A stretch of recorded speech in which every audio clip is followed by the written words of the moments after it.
हाँ, इंदौरથી अमदावाद जती एक लक्ઝરી ગાડીને પાછળ ટ્રક આવી રહ્યો હતો। એમનું અવંતિકા રેસ્ટોરન્ટ જે આપણે કતવારા થાણા વિસ્તારમાં લાગે છે તે અકસ્માત થયો છે। એમાં જે લક્ઝરી ગાડી છે એ પલટી ખાઈ ગઈ હતી।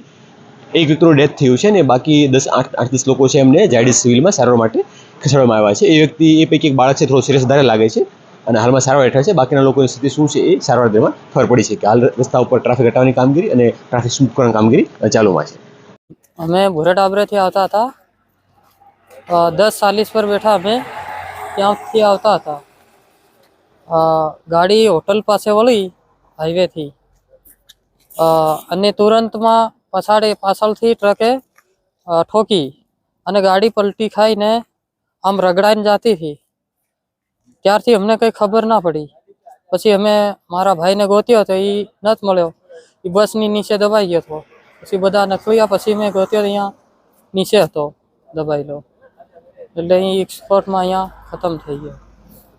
झाबा से अहमदाबाद जातेला और गाड़ी पलटी खाई गई। કેવી રીતે પલટી ખાય? શું થયું? કેટલા લોકોને વાગ્યું?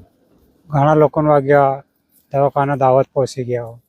इंदौर से अहमदाबाद जाने वाली बस में मैं राणापुर से बैठा तो दाहोद पहुंचने से पहले इस गाड़ी का एक्सीडेंट हो गया। पीछे से ट्रक ने वो कर दिया तो गाड़ी पलटी खा गई। અમે ઇન્દોરથી દાહોદ આવવા માટે બસમાં બેઠા, ઇન્દોર અમદાવાદ। સાંજે 7:35 ટિકિટ લીધી અને 8:15 ઉપડી।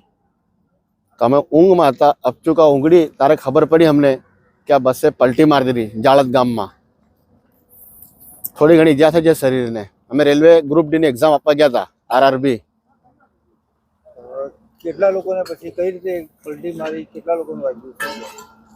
હાલમાં તો વાગ્યું છે, ખાસા લોકોને વાગ્યું છે। मैं राजगढ़ से बैठे था, लेकिन वचना अंदर गाड़ी पलटी मारी गई। मैंने यहाँ छाती में लग गयो, थोड़ा हाथ में लग गयो, छाती में लग गए बस। બસ કઈ રીતે પલટી ખાધી? ये नहीं खबर था कि मैंने झपकी लगी गई थी, नींद लगी गई थी। तो ये नहीं खबर कि कई रीतना गाड़ी पलटी मारी गई थी। કેટલા લોકોને વાગ્યું? लग गयो लगभग 10, 20, 25 जना ने।